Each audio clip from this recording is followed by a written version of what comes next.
My grandmother was crying. My grandfather, who'd been driving in silence, pulled over onto the shoulder of the highway. He got out of the car and came around and opened my door and waited for me to follow. Was I in trouble? My grandfather was a highly intelligent, quiet man. He had never said a harsh word to me, and maybe this was to be the first time. Or maybe he would ask that I get back in the car and apologize to my grandmother. I had no experience in this realm with my grandparents and no way to gauge what the consequences might be. We stopped beside the trailer. My grandfather looked at me, and after a bit of silence, he gently and calmly said, "Jeff, one day you'll understand that it's harder to be kind than clever."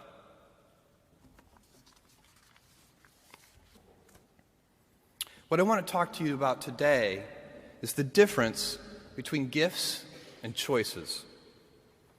Cleverness is a gift. Kindness is a choice. Gifts are easy. They're given, after all. Choices can be hard. You can seduce yourself with your gifts if you're not careful, and if you do, it'll probably be to the detriment of your choices.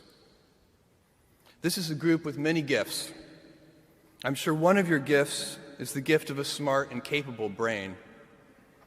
I'm confident that's the case because admission is competitive, and if there weren't some signs that you're clever, the dean of admissions wouldn't have let you in. Your smarts will come in handy because you will travel in a land of marvels. We humans, plodding as we are, will astonish ourselves. We'll invent ways to generate clean energy, and a lot of it. Atom by atom, we'll assemble small machines that can enter cell walls and make repairs. This month comes the extraordinary but inevitable news that we've synthesized life. In the coming years, we'll not only synthesize it, but engineer it to specifications. I believe you'll even see us understand the human brain. Jules Verne, Mark Twain, Galileo, Newton, all the curious from the ages would have wanted to be alive, most of all, right now. As a civilization, we will have so many gifts, just as you as individuals have so many individual gifts as you sit before me.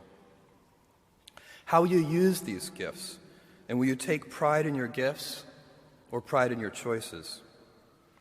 I got the idea to start Amazon 16 years ago. I came across the fact that web usage was growing at 2,300% per year. And I'd never seen or heard of anything that grew that fast. And the idea of building an online bookstore with millions of titles, something that simply couldn't exist in the physical world, was very exciting to me. I just turned 30 years old, and I'd been married for a year. I told my wife, Mackenzie, that I wanted to quit my job and go do this crazy thing that probably wouldn't work, since most startups don't, and I wasn't sure what would happen after that. Mackenzie, also a Princeton grad and sitting here in the second row, told me I should go for it.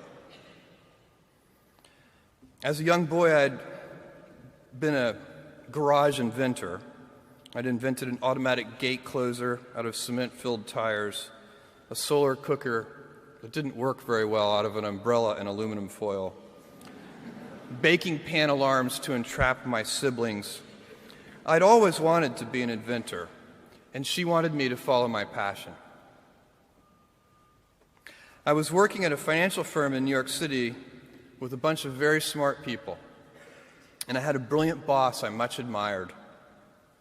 I went to my boss and told him I was going to start a company selling books on the internet. He took me on a long walk in Central Park, listened carefully to me,